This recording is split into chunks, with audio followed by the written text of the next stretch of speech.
দক্ষিণ চব্বিশ পরগনা জেলার পাথর প্রতিমা ব্লকের লক্ষ্মী জনার্দনপুর গ্রাম পঞ্চায়েতের কুমারপুর ফেরিঘাটের নৌকোর যাত্রীরা পড়েছে সমস্যায়। রামগঙ্গা 18 গাছি থেকে খেয়া পেরিয়ে কুমারপুরে যেতে হয়। প্রতিদিনই প্রায় হাজার হাজার মানুষের একমাত্র অবলম্বন ফেরি নৌকা। বিশেষ করে সন্ধ্যার পর নৌকা পেরিয়ে ফাঁকা রাস্তা দিয়ে যেতে হয় অন্ধকারে। তার উপর গোদের উপর বিস্ফোরা কংক্রিট ঢালাই রাস্তা তৈরি হলেও রাস্তাটি উঁচু না হওয়ায় কটালের জোয়ারের সময় রাস্তার উপরে উঠে জল, যার ফলে যাত্রীদের সাইকেল নিয়ে গাড়ি নিয়ে জলের উপর দিয়ে যাতায়াত করতে হয়।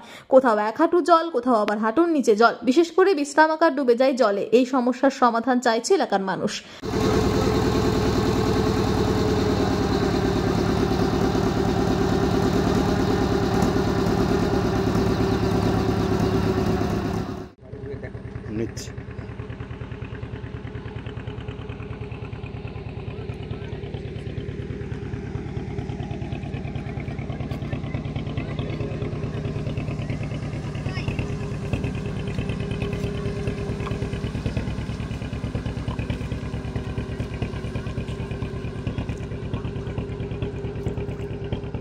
রাস্তাটা নিচু করে করা হয়েছে, যার কারণে জোয়ার উঠে যায়, সে একদম টোটালি ডুবে যায়।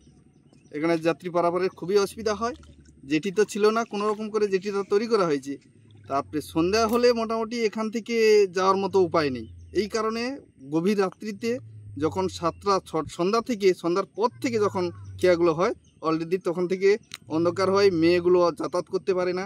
কারণ ফাঁকা রাস্তায় কারেন্ট নেই। কারেন্ট 5 বছর এসছে, কিন্তু দুবার ধরে ইলেকশনে দুটো পঞ্চায়েত চেঞ্জ হলো, ওদের বারবার বলা হয়েছে, কিন্তু তারা হয়তো যোগাযোগ করেছে কিনা জানি না, কিন্তু কারেন্টটা আমরা পাইনি।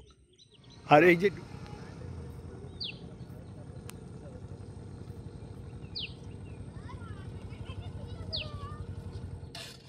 আমাদের এই জোয়ারের সময় রাস্তাঘাট ডুবে যায়, টোটো, মানুষজন, বাইক পারাপারের জন্য একটু অসুবিধা হয় আমাদের, এবং যাত্রীপক্ষে সব দিক দিয়ে অসুবিধা কারণ দাঁড়িয়েছে।